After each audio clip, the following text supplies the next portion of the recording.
अस्सलाम वालेकुम। दुरूद शरीफ पढ़ना।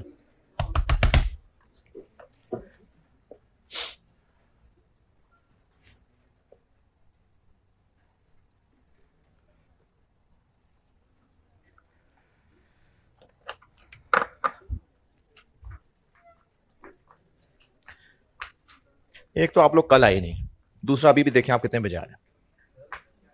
क्या है ये? आइंदा ख्याल रखना है, आइंदा टाइम पे आना।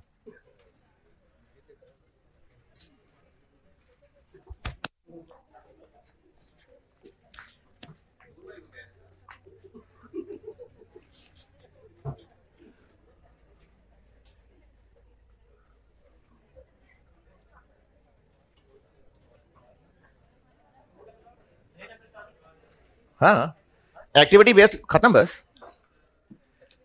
एक्टिविटी बेस्ड कॉस्टिंग में सारे के सारे खर्चों में से हर एक का रेट निकलता है अपना अपना, और उस रेट को यूज करके वो प्रोडक्ट के हिसाब से जाता है। यही इसमें और है क्या? यही तो है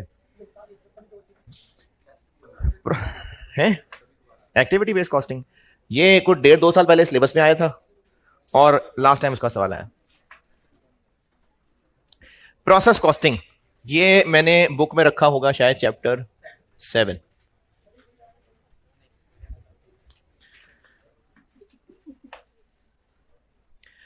ये बहुत लेंथी चैप्टर है, इसमें बहुत ज्यादा छोटी छोटी चीजें बहुत ज्यादा हैं, और लेकिन इसमें एक अच्छी बात यह है कि चीजें बहुत ज्यादा हैं और इसके सवाल मेरे को बहुत टेढ़े टेढ़े सवाल नहीं होते हैं। यानी नॉर्मली स्टूडेंट इस सवाल को अच्छा परफॉर्म कर लेता है, वरना आपने अपने बड़े बूढ़ों से डिसीजन मेकिंग के बारे में सुना होगा कि वो है, हाँ, शॉर्ट टर्म डिसीजन मेकिंग। और इसी तरह से सीवीपी, उसमें बच्चों को परेशानी हो जाती है अक्सर कि सवाल की ट्रिक्स नहीं समझ पाते। लेकिन प्रोसेस कॉस्टिंग में ऑलमोस्ट सीधे सीधे सवाल होते हैं, बीच में कुछ मुश्किल सवाल भी हैं, लेकिन बाकी टॉपिक्स की तरह ट्रिकी सवाल नहीं होते। हाँ, चीजें बहुत ज्यादा हैं तो उसका हल मेरे पास है कि प्रैक्टिस ही प्रैक्टिस कर लें इसकी। तो इस वजह से ना मैं इस पर टाइम ज्यादा लगाऊंगा, और उस टाइम ज्यादा लगा के मेहनत करने से ही आप इस काबिल होंगे कि पेपर में आप इसके 15-16 नंबर के सवाल को तो पक्का पक्का करें ना। तो ये अक्सर कॉस्ट के बच्चे जो बाद में बताते भी हैं, ये तकरीबन पूरे पूरे नंबर लेने वाला सवाल होता है पेपर में, तो इसकी प्रैक्टिस मैं बहुत सारी कराऊंगा। प्रोसेस कॉस्टिंग, और मैं असल में ना इसी चैप्टर का इंतजार कर रहा था जब तक इसमें आप थोड़े से बड़े नहीं हो जाते। अभी अगला हफ्ता भी इसमें गुजार लें आप, फिर उसके बाद मैं शाम को पैरेलल टॉपिक अलग चलाऊंगा। अभी आप इसका जो है ना वजन नहीं उठा सकते थे, तो इसलिए मैंने अभी पैरेलल चलाने वाले टॉपिक 2 हफ्ते डिले कर दिए थे, लेकिन चलाना पड़ेगा। वो मुझे एफ 1 में कहना याद नहीं रहा, लेकिन आप में से काफी सारे बच्चे एफ 1 में होते हैं कि वो टीए बता रहा था बच्चे तो मरने वाले हो गए कि हमसे तो 2-2 टॉपिक नहीं संभल रहे। तो बेटे एक्स्ट्रा तो करना ही है ना, पढ़ना तो है? अब करना तो है, तो वो एंड पे कर लें या पहले कर लें, करना तो है। क्या जी, किधर है, कौन है? दोनों टाइम एक टॉपिक पढ़ा लिया करूं? ये इसलिए मुमकिन नहीं है कि शाम को लेक्चर अपलोड, वो कितने बजे लिंक आता है?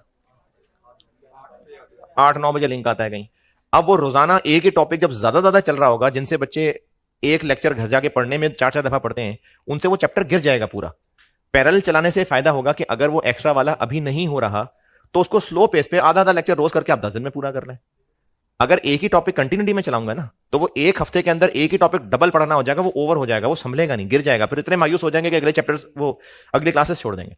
इसलिए पैरेलल चलाना पड़ रहा है।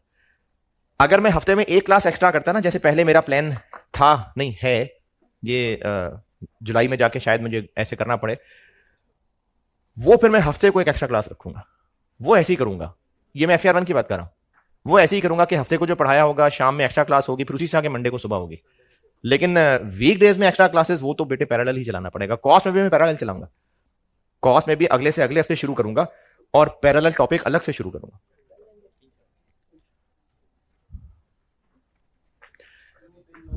है यार, आप लोग लेट बहुत आए ना, कल तक इंशाल्लाह। प्रोसेस कॉस्टिंग, अच्छा, प्रोसेस कॉस्टिंग में ना थोड़ी बहुत आपको ओवरहेड से मिलती जुलती पिक्चर लगेगी, ये जो मैं भी बना के देने लगा हूं।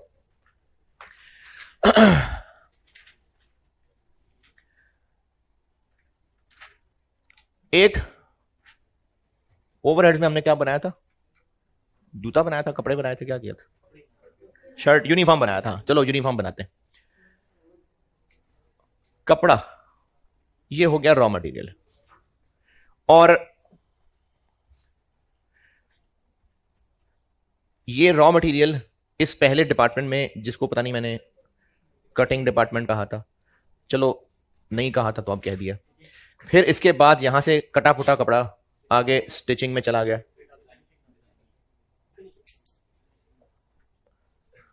और फिर यहां से वो फिनिशिंग के लिए बटन शटन लगने और बैज चिपकने के लिए यहां चला गया, और फिर ये यूनिफॉर्म बन के बाहर आ गया, और ये हमारी फिनिश गुड्स है। जब मैंने ओवरहेड्स वाला चैप्टर पढ़ाया था ना, तो तब हम लोग यही सारा कुछ डिस्कस कर रहे थे, और साथ एसडीज भी थे, लेकिन वो इसलिए थे कि हर पीडी का हम फाइनली एक ओएआर निकाल पाए। निकल आया। अब हम वहां से आगे चल रहे हैं। यानी ओवरहेड्स में जब यही चीज मैंने बनाई थी, उस वक्त हम एसडीज के खर्चे और सारे कॉमन खर्चे इन पीडीज में बांटना सीख के आए थे, और हर पीडी का एक ओएआर निकाला था। निकल आया, वहां से आगे चल रहे हैं अब। यानी अब हर पीडी का अपना अपना ओएआर निकल चुका हुआ है, वहां से आगे है ये चैप्टर। इस रॉ मटेरियल यानी जो कपड़ा है, उसने इन सारे डिपार्टमेंट से गुजरकर फिनिश गुड्स बननी है। तो इन सारे डिपार्टमेंट्स में जो मजीद खर्चा आ रहा है, वो क्या खर्चा है? कन्वर्जन कॉस्ट, जो इस रॉ मटेरियल को कन्वर्ट कर रहा है फिनिश गुड के अंदर। एक यूनिफॉर्म अगर कॉस्ट कर रहा है, यानी प्रोडक्ट का पर यूनिट अगर कॉस्ट कर रहा है 3500, बिजनेस को अगर एक यूनिफॉर्म 3500 कॉस्ट कर रहा है, तो ये 3500 कैसे बना होगा?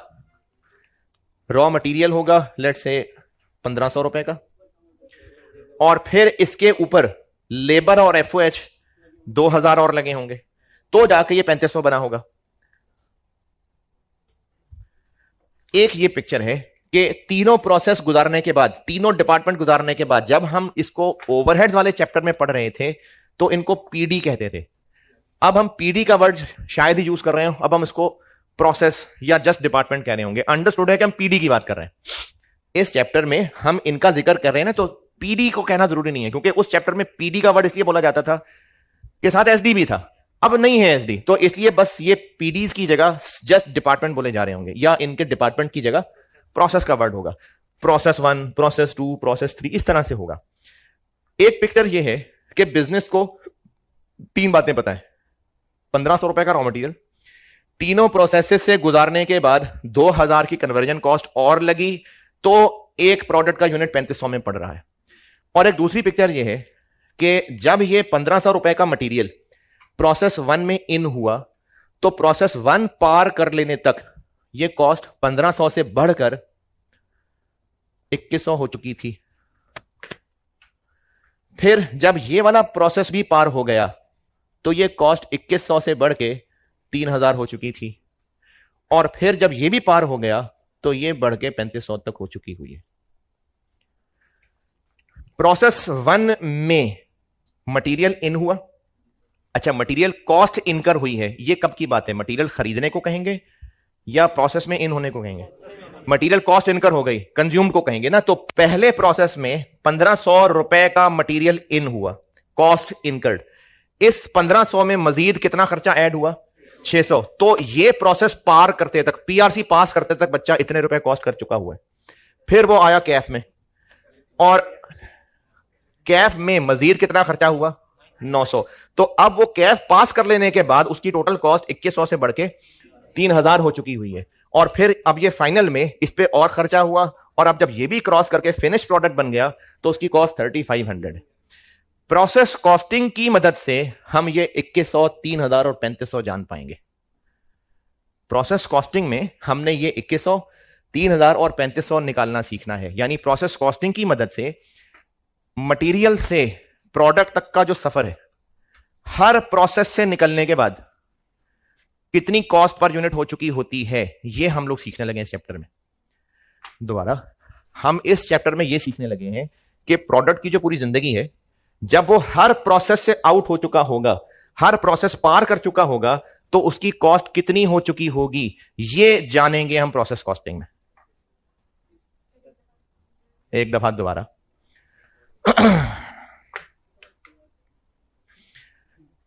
प्रोसेस कॉस्टिंग जो भी टेक्निक है, इसकी मदद से हम लोग पूरा प्रोडक्ट बनने के बाद ही सिर्फ 3500 तक जान सकेंगे नहीं, हर प्रोसेस कंप्लीट होने पे कितनी कॉस्ट हो चुकी है इसकी, ये हमें इस चैप्टर से पता चलेगा।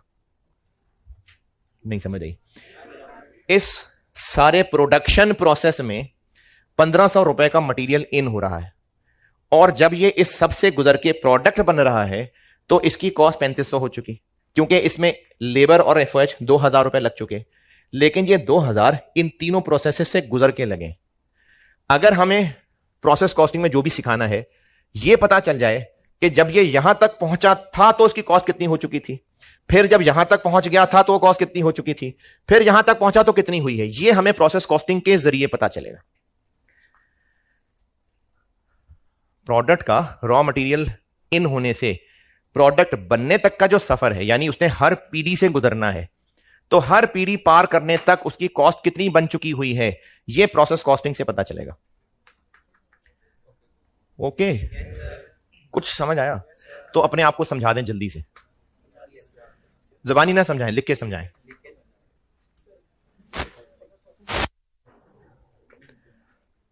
अगर आप सिर्फ यही ड्रॉ करेंगे और आपको लग रहा है कि आपको लिख के समझ आ गया, नहीं, कुछ ना कुछ बताएं अपने आप को।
समझा दिया अपने आप को?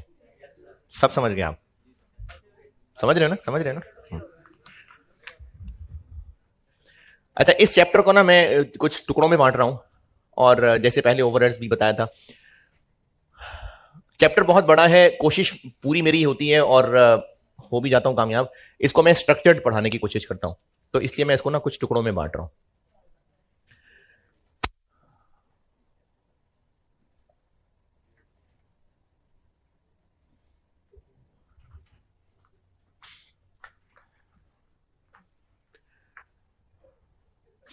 एक हम बहुत सारी कैलकुलेशंस पढ़ेंगे, इसको मैं कह देता हूं कॉस्ट कैलकुलेशंस।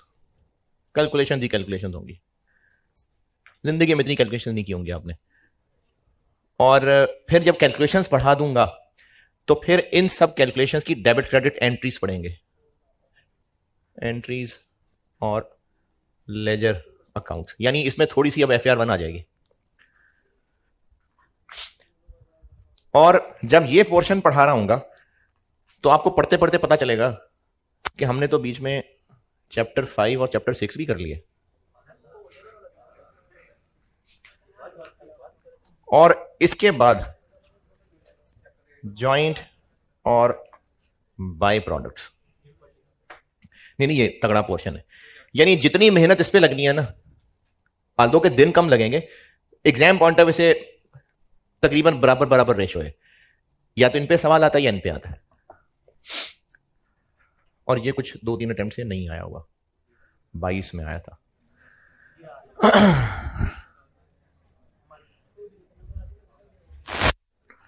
तो ये 3 टुकड़ों में बांटा हुआ मैंने चैप्टर को, और इस दूसरे टुकड़े को पढ़ते पढ़ते हम 2 चैप्टर छोटे छोटे बीच में और पढ़ा देंगे।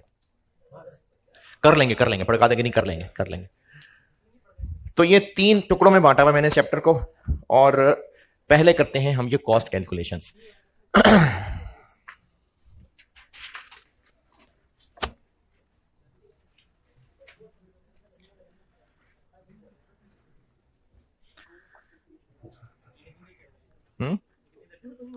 ये कितनी देर चलेगा? बस चलता रहेगा, चलता ही जाएगा। हाँ, 2 हफ्ते से ज्यादा लग जाएगा।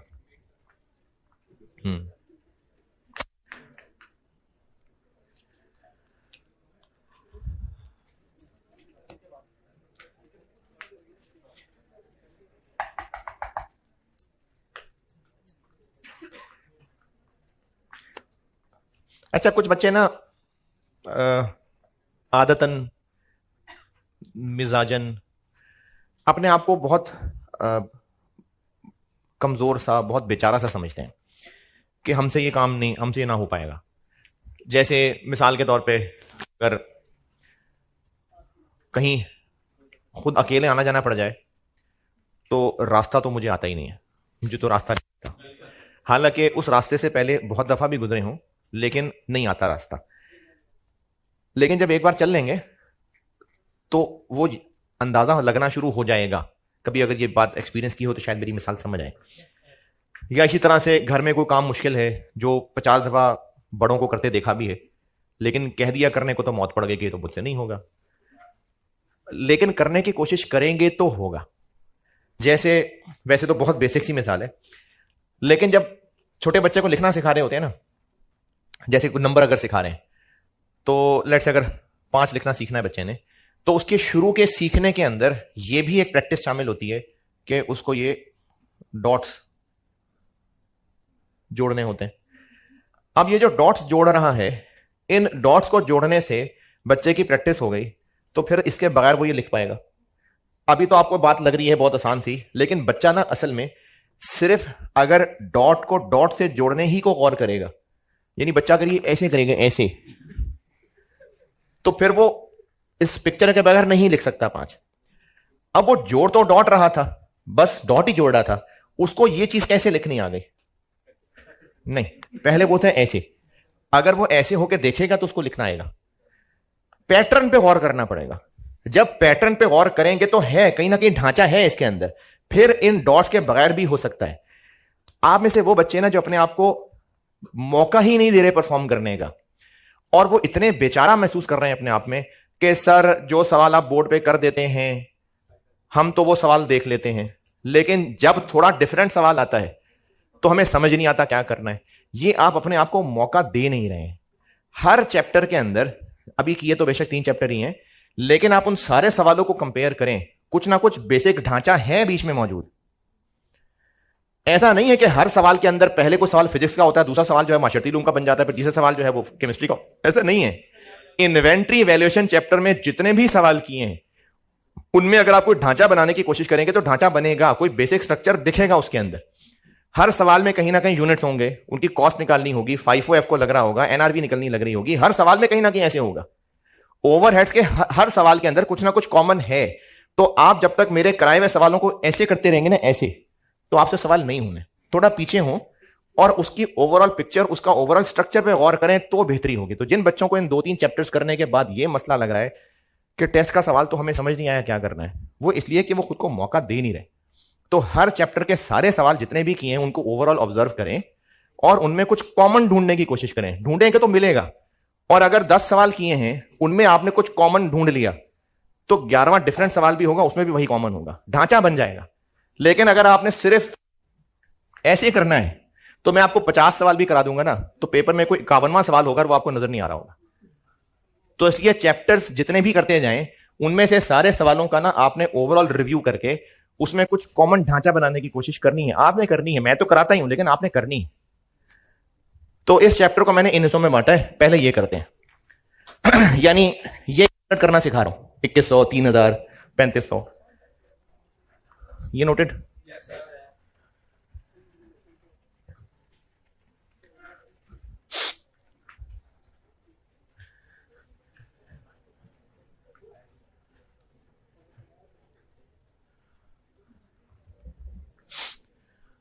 ये भी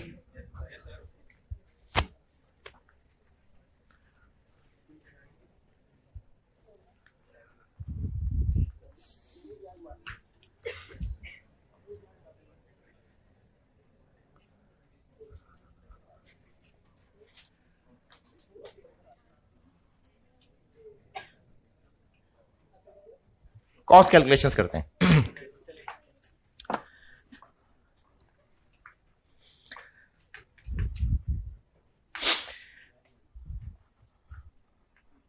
ये जो भी मैंने यहां वो 3 डिपार्टमेंट्स बनाए हुए थे, पहले डिपार्टमेंट का इनपुट क्या था? Raw material. उसके बाद वाले डिपार्टमेंट्स का इनपुट क्या था? पिछले प्रोसेस का आउटपुट। तो इस चीज को पढ़ाते हुए ना मैं फिर 2 हिस्से बांट रहा हूं। मैं ये सारी कैलकुलेशंस आपको सिखाने लगा हूं 2 हिस्सों में। पहला प्रोसेस और कोई और सब्सीक्वेंट। ये मैं 2 हिस्सों में मजीद बांट रहा हूं। ये जो सारी कैलकुलेशंस सिखाने लगा हूं, जो अभी जैसे मैंने पिक्चर बना के दी थी, तो हम पहले प्रोसेस को पढ़ेंगे अलग से। इसको मैंने अलग सिर्फ इसलिए किया है, इसका इनपुट रॉ मटेरियल है और इनके इनपुट्स पिछले प्रोसेस का आउटपुट है। तो थोड़ी सी डिफरेंट कैलकुलेशन हो जाती है, इसलिए मैं पहले ये सिखाऊंगा फिर इस पे लाऊंगा।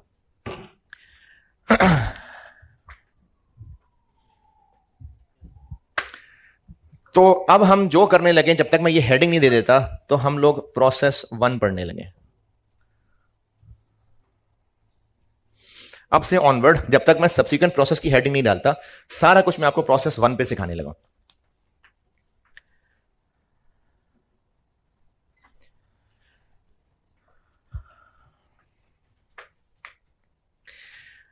अच्छा, मैं अब जो भी सिखाने लगा हूं ना, उसके बारे में एक बैकग्राउंड बता रहा हूं, और वो मैं पहले बार बार रिपीट करूंगा, और फिर आपसे गुजारिश करूंगा कि कुछ ना कुछ अपने अल्फाज में लिख लें।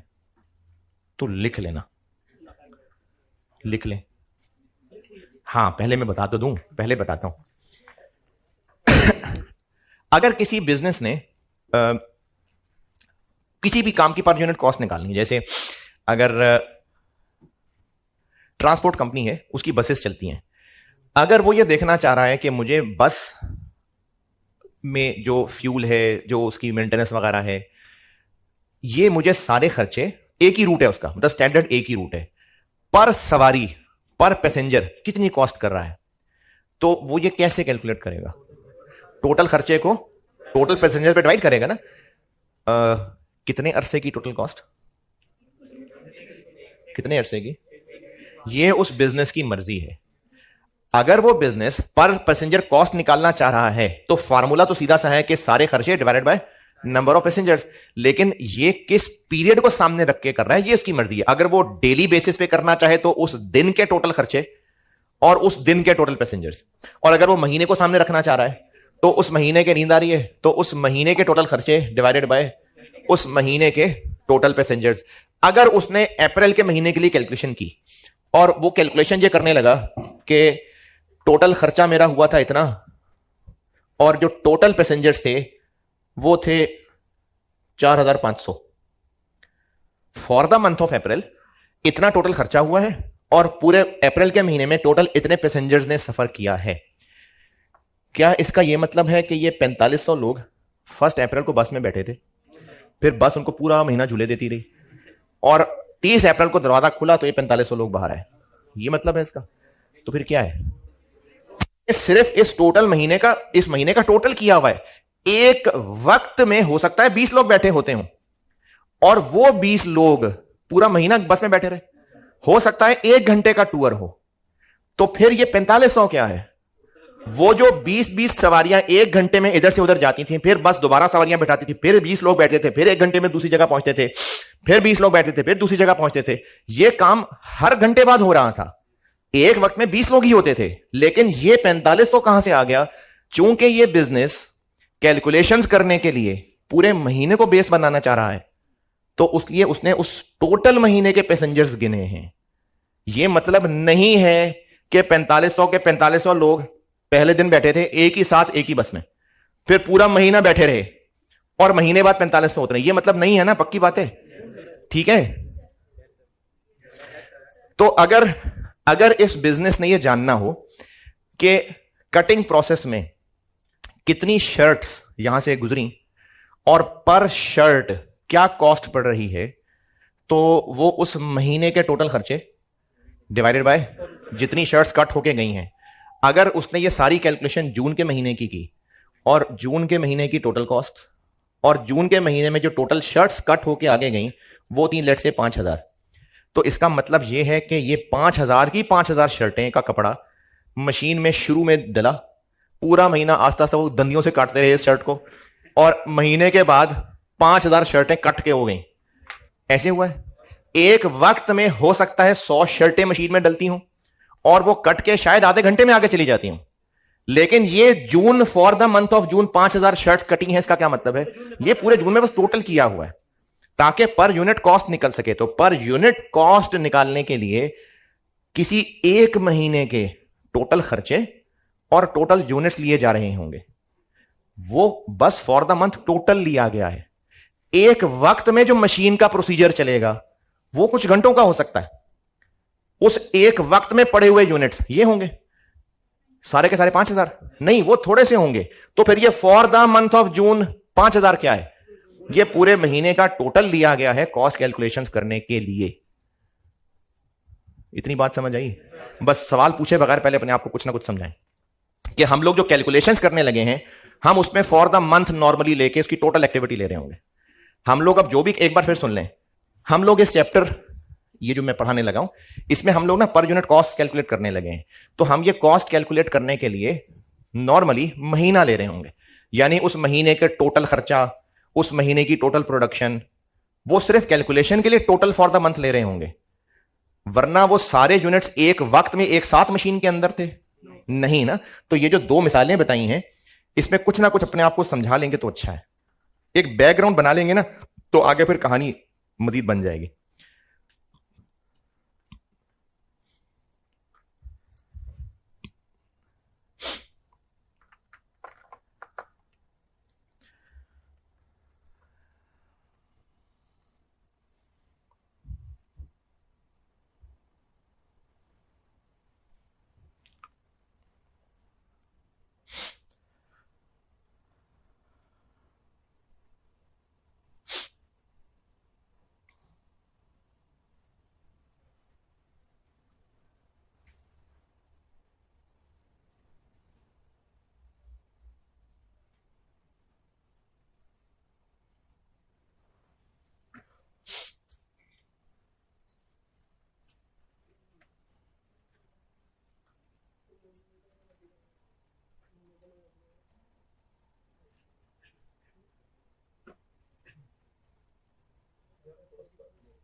जी, हम यहां पर ना मटेरियल, लेबर, एफएच तीनों कैलकुलेट कर रहे होंगे। बल्कि अक्सर आप देखेंगे, बल्कि 99.99% देखेंगे हम लेबर और एफएच भी अलग अलग कर रहे होंगे, हम उसको मिला के कन्वर्जन कह रहे होंगे, लेकिन हम पूरी कॉस्ट की बात कर रहे हैं। हाँ, मटेरियल भी, लेबर भी और एफएच भी।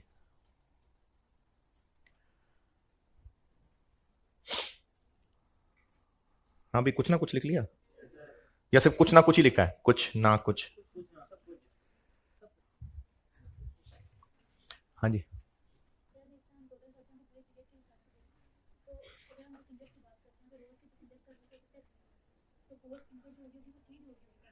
देखें ये तो मैं समझाने के लिए कह रहा था ना कि पूरे महीने की, और मैंने साथ एक बात बोली थी कि इस बस का एक ही रूट है।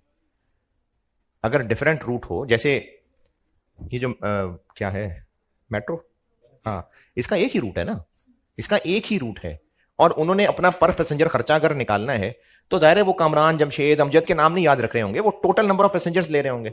अब वो उस दिन के टोटल खर्चे, उस दिन के टोटल पैसेंजर्स, एक एवरेज ही पर पैसेंजर कॉस्ट आ जाएगी। दिन नहीं करना, महीना करना है, उस महीने का टोटल खर्चे डिवाइडेड बाय टोटल पैसेंजर्स। अब कोई कलमा चौक उतर रहा है कि कहीं उतर रहा है, क्या फर्क पड़ता है, उन्होंने एवरेज पर पैसेंजर कॉस्ट निकालनी है, टोटल खर्चे डिवाइडेड बाय पूरे महीने के टोटल पैसेंजर्स, या डिवाइडेड बाय टोटल कितने टिकट बेचे उन्होंने। तो फिर वो ये काम नहीं कर रहे होंगे ना, फिर कुछ और कर रहे होंगे। कुछ ना कुछ लिख लिया। ये जो प्रोसेस कॉस्टिंग है ना, ये वो बिजनेसेस फॉलो कर रहे होते हैं जो प्रोडक्ट बनाते हैं, वो कई प्रोसेसेस से गुजरता है, और बहुत ज्यादा यूनिट्स उनके बन रहे होते हैं, ये वो बिजनेसेस फॉलो कर रहे होते हैं। तो अब हम प्रोसेस 1 शुरू कर रहे हैं। इस प्रोसेस 1 को सामने रखते हुए मैं आपको ना कुछ कैलकुलेशन सिखा रहा हूं। हाँ जी, कुछ ना कुछ लिख लिया। ये मैंने इधर आ गया हूं, उसी से आगे चल रहा हूं।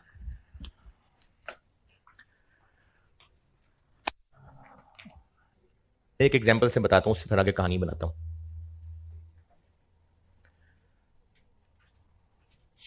For the month of June, total cost direct material 1 lakh, direct labour 80,000 और FOH 60,000 और आउटपुट 10,000 यूनिट्स।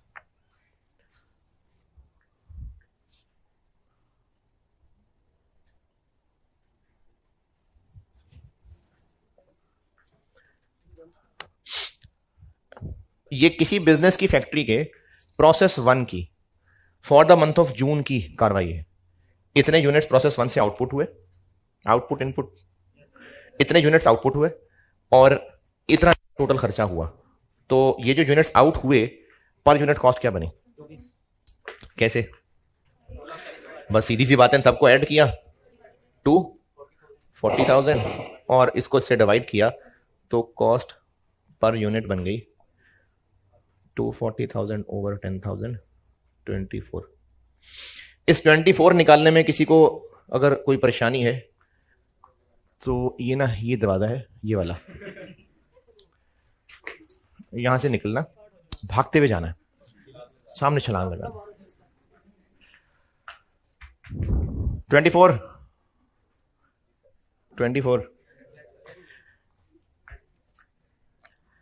अच्छा, अब इसमें मसले क्या हो सकते हैं? इस महीने में 10,000 यूनिट्स मैंने आउटपुट तो लिख दिए, लेकिन क्या इस महीने में 10,000 यूनिट्स ही मशीन में आए थे और उनमें से कुछ भी खराब नहीं हुए और सारे बन गए? जरूरी है नहीं, खराब भी हुए होंगे। फिर यह भी हो सकता है कि एक वक्त में जो यूनिट्स मशीन में डले होते हैं, लेट से 12 घंटे तक वो उसमें डले रहते हैं, और अगर 24 घंटे मशीन चल रही है तो 30 जून रात 12 बजे कुछ यूनिट्स अभी भी मशीन के अंदर पड़े हो सकते हैं। हो सकता है वो 3 घंटे पहले मशीन में डले थे, तो वो आउट हो गए हैं क्या? नहीं, लेकिन उन पे भी तो खर्चा आया हुआ है। उनको कहेंगे वर्क इन प्रोसेस। यही वाला काम 31 मई रात 12 बजे भी हुआ होगा। तो वो जो 31 मई रात 12 बजे मशीन के अंदर पड़े हुए थे, वो मई के महीने के लिए क्लोजिंग वर्क इन प्रोसेस और अगले ही लम्हे जून के ओपनिंग। तो इसमें मसले क्या क्या हो सकते हैं? वर्क इन प्रोसेस भी हो सकता है, यूनिट्स खराब भी हो सकते हैं। तो अब मैं आपको ना यहां तक पहुंचाने की जो कंप्लीट मुश्किल है उसको स्टेप बाय स्टेप लेके आ रहा हूं। तो मैं आपको पर यूनिट कॉस्ट कैलकुलेशन तक पहुंचाने के लिए इसको मैं 4 टुकड़ों में बांट रहा हूं, फिर उन सबको जोड़ दूंगा। होंगे असल में सारे मसले, लॉस भी हो रहा होगा, क्लोजिंग वर्क इन प्रोसेस होगा, ओपनिंग होगा, लेकिन उस कंप्लीट पिक्चर तक पहुंचाने के लिए मैं एक एक स्टेप करके बता रहा हूं। ये नोटेड?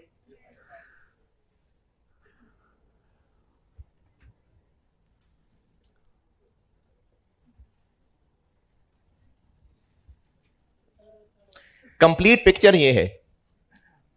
कुछ ओपनिंग वर्क इन प्रोसेस होंगे, लेट से 1500 यूनिट्स, कुछ जाया भी हुए होंगे 700 यूनिट्स, कुछ महीना खत्म होने के बाद स्टिल मशीन के अंदर पड़े रह गए होंगे 1800 यूनिट्स।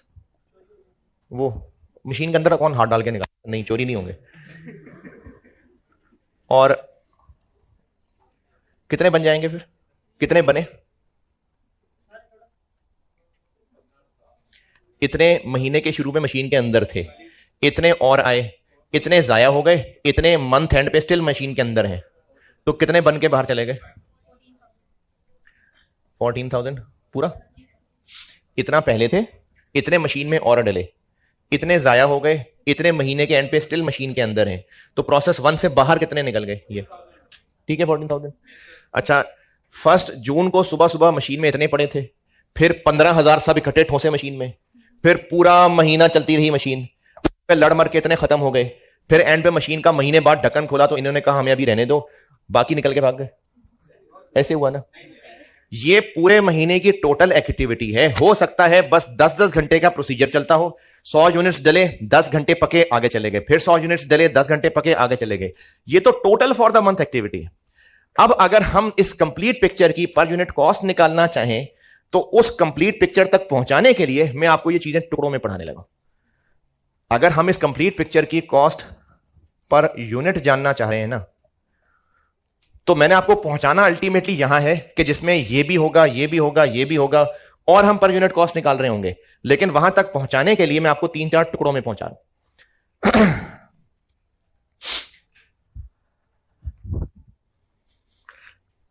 इसको नोट करें तो साथ ये लिखें कि कंप्लीट पिक्चर ये है, कॉस्ट पर यूनिट निकालना सीखना है, लेकिन इस कंप्लीट पिक्चर तक पहुंचने से पहले मैं आपको कुछ टुकड़ों में सिखाऊंगा ये।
हाँ जी, लिख ली कहानी। अब मैं आपको ना वो कंप्लीट पिक्चर तक टुकड़ों में पहुंचा रहा हूं।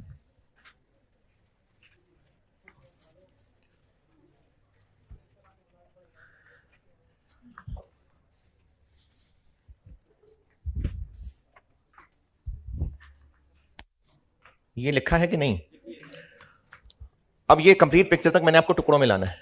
तो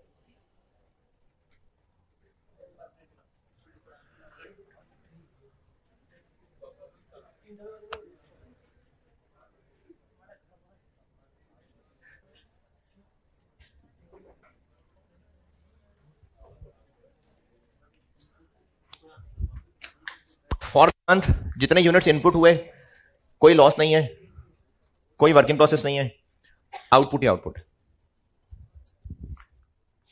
ये मैं टुकड़ा ना भी बनाता तो ये मैं पहले बता चुका हूं, लेकिन चलें इखलाकन बना दिया।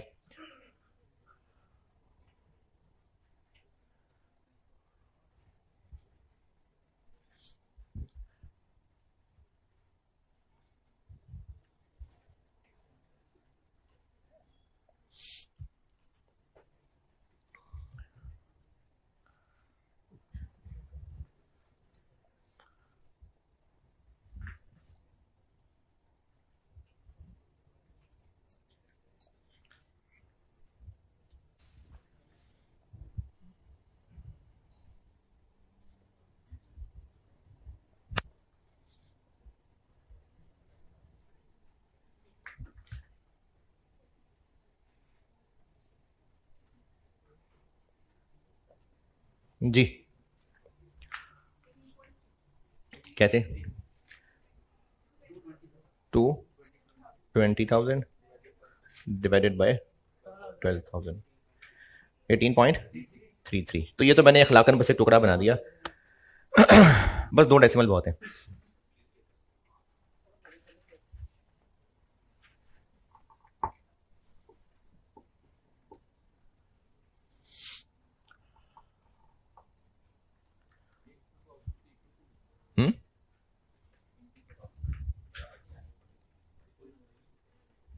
जितने इन हुए हैं फॉर द मंथ उतने ही आउट हो गए हैं, कोई जाया नहीं हुआ और कोई अभी मशीन में नहीं पड़ा रह गया।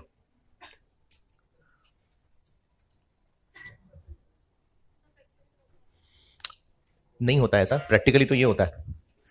मैं तो यहां तक पहुंचाने के लिए टुकड़ों में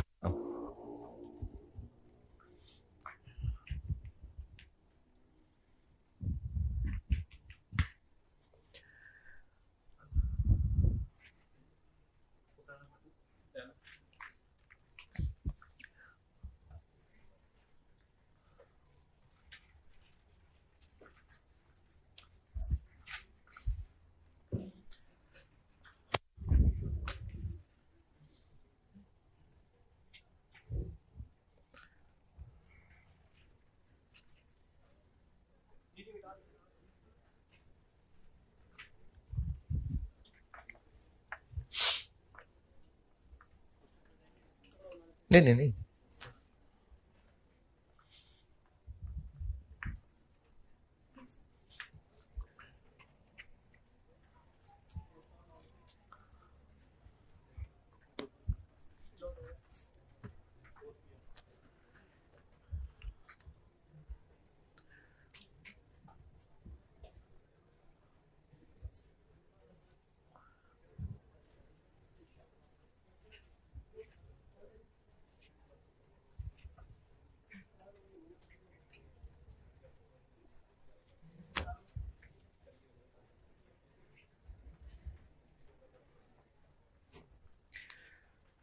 यानी कुछ यूनिट्स खराब भी हुए हैं।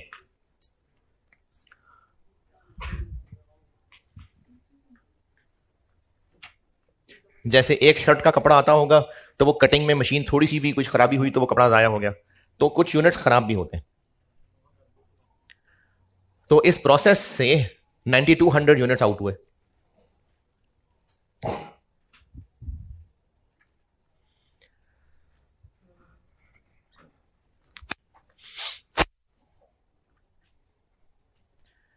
इसका करना क्या है, इसकी कैलकुलेशन बताता हूं मंडे को। उससे पहले ना ये दो टाइप्स देखें जरा। एक होता है एक्चुअल लॉस।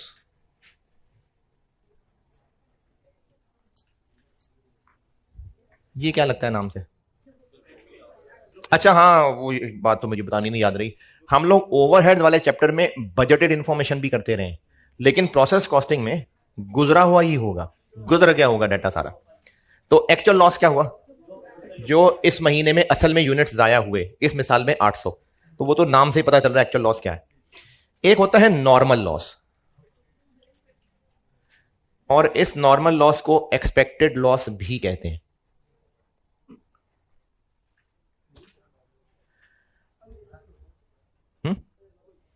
क्या किधर 1000? हाँ तो 10 ही है। हाँ 10।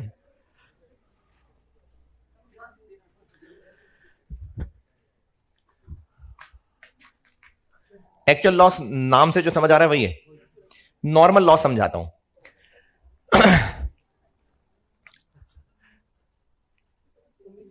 अगर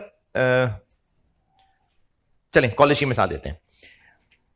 किसी कॉलेज में किसी क्लास के लिए एडमिशन हो रहे थे, और अगर सीटें लेट से 200 हैं, तो कॉलेज वालों ने बच्चों के फॉर्म जो भर लिए वो 240 भर लिए, क्योंकि पास प्रैक्टिस से पता है कि जितने बच्चे एडमिशन लेते हैं वो नहीं आते हैं, वो ड्रॉप कर जाता है कोई।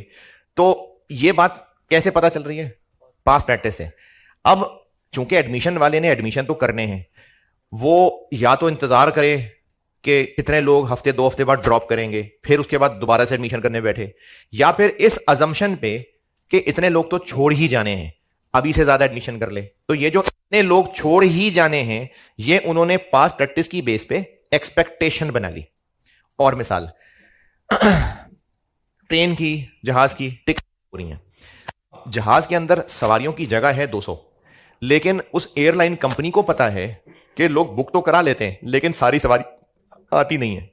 अब उनके पास प्रैक्टिस की बुनियाद पर उनको पता है कि 20 लोगों ने तो कैंसिल कर ही देनी है, तो फिर वो शुरू में ही ज्यादा बुकिंग्स कर लेंगे। ये सब कैसे पता चल रहा है? पास एक्सपीरियंस की बेस पे। क्या असल में वाकई ही उतने लोगों ने कैंसिल कराया?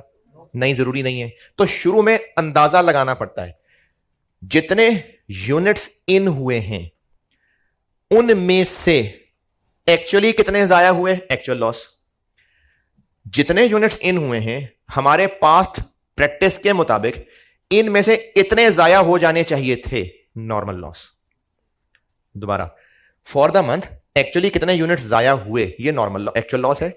और जितने यूनिट्स इन हुए हमारे पास्ट प्रैक्टिस पे स्टैब्लिश्ड अंदाजे के मुताबिक इनमें से कितने खराब हो जाने चाहिए थे, वो नॉर्मल या एक्सपेक्टेड लॉस है। इसका करना क्या है वो मंडे को बताऊंगा। अभी आपको मैं दोनों में फर्क बता रहा हूं। एक्चुअल लॉस जो फॉर द मंथ एक्चुअली हुआ, जितने यूनिट्स एक्चुअली जाया हुए, और नॉर्मल लॉस या एक्सपेक्टेड लॉस जितने यूनिट्स इन हुए हैं उनमें से हमारे पुराने एस्टेब्लिश अंदाजे के मुताबिक कितने खराब हो जाने चाहिए थे, वो नॉर्मल या एक्सपेक्टेड लॉस।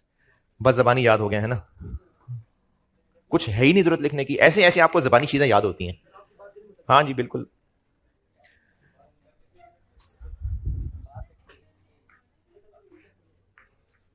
पहले पढ़ी हुई है कॉस्ट क्या? अच्छा, आएगा मंडे को जवाब इसका। चलें ठीक है जी, अल्लाह हाफिज।